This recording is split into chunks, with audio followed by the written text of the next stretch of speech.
For today's video, samahan niyo ako mag-punch list ng unit ni client. Kung nasa stage ka na natapos ka ng maghulog ng down payment, ang next step mo na ay ang reprocess ng document and ang ating punch listing. Ito ay ginagawa upang i-check kung merong discrepancy ang unit bago i-turn over sa'yo. Kung nasa punch listing stage ka na, you're one step closer to a move-in process. Sobrang nakakakilig yung part na sasamahan mo silang tingnan yung unit na pinaghirapan at pinagpaguran nila.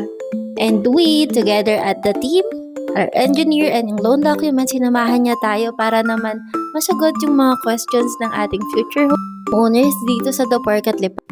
Actually, pati kami nagulat kasi sobrang ganda talaga ng deliverable ng unit dito sa The Park at Lipa. Imagine complete finish, then yung lahat ng bedroom meron ng nakaabang na butas for aircon. Sobrang aliwalas at well ventilated sa dami ng bintana na meron dito sa unit nila. At sigurado ako habang pinapanood mo to, excited ka na rin magkaroon ng sarili mong bahay at lupa. So paano? Kung gusto mong magkaroon ng ganito, message mo lang ako at magpa-schedule ka ng site viewing para naman matupad mo na rin yung pangarap mong bahay at lupa this 2025.